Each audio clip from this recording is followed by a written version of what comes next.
Hello everyone, it's the CanadianWifier here, and welcome to the playoffs. This is going to be Season 1 wildcard match of the Mozzarella division between the Colorado Stealth Rockies and the Leech Siege United. Now, when this game took place, we'd already started the draft on Joe's request for Season 2 of the CCL.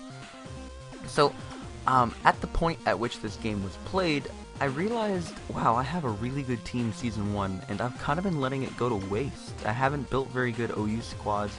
This in general, I haven't been utilizing all my assets. So, going into the playoffs, this being the wildcard game, I just kind of decided to build one last good OU team, and I would use it throughout the playoffs for as long as I managed to get.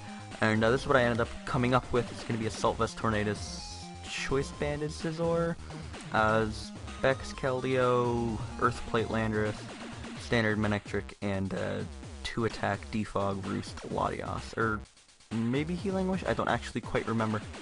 I think it was Healing Wish, actually.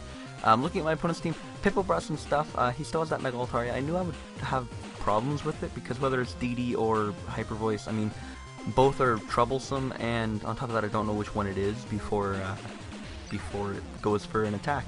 Outside of that, the rest of the stuff that he brought was pretty much just standard.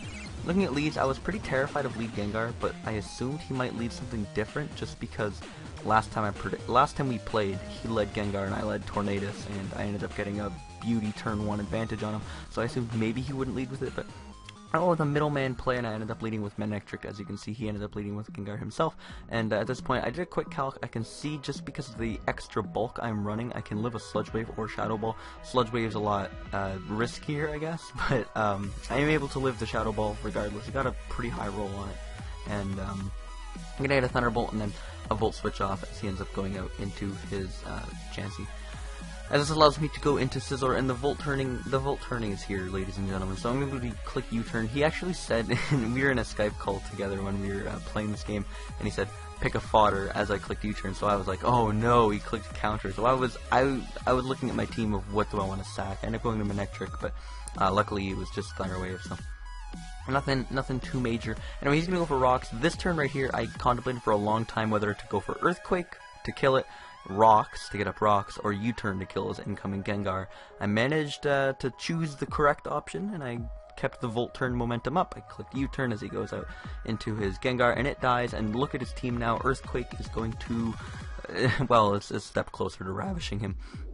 Anyway, I have Superpower, and I have enough speed to speed 0 speed Heatran, but, I mean, it wasn't worth the risk. I have a Keldeo, so I might as well just switch it right in. I'm gonna go for Scald. I end up getting the burn, but he has Rost Berry on his Azumarill, which is pretty funny, but, you know, I mean, when your opponent has a Keldeo, I mean, I guess that's not a terrible option to run. Going to go into Manectric and sack it for the Intimidate, and at this point I can just go with the Landorus Earthquake, because I am Adamant Max Attack and Soft Sand. It does like 75 to 90 or something ridiculous, so that critical hit absolutely didn't matter at all. And he's going to end up sacking off his Azumarill after the double Intimidate. I didn't, like, that turn was kind of risky. I didn't want to click U-turn on it and let it stay in and Waterfall. Obviously it wasn't banded, so I'm lucky that he stayed in and sacked it. Regardless, he ends up getting a Rock Polish up with Landorus. Luckily, I have the OG counter to said Pokemon.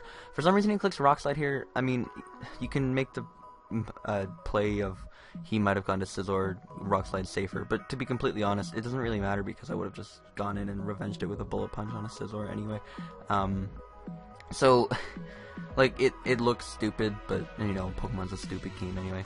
Anyway, at this point, I'm able to get off the Defog with Latios, and he's going to click Roost twice to not reveal what set he is, which is actually a pretty interesting play, and I liked it a lot.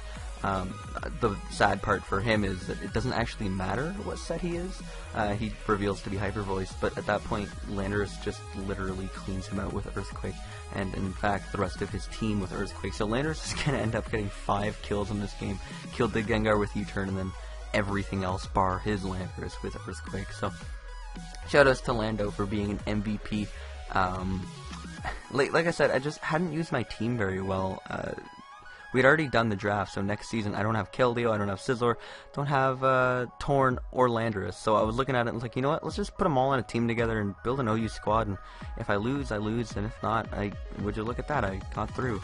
And I ended up getting through, and I'll see you guys next week in the Mozzarella Division Finals against Joe, a rematch of our amazing Week 2 game. Anyway, hope Hope you guys enjoyed this one. If you did, check out the other weeks. Wish me luck in the playoffs, and yeah, hope you enjoyed. I'll see you next time.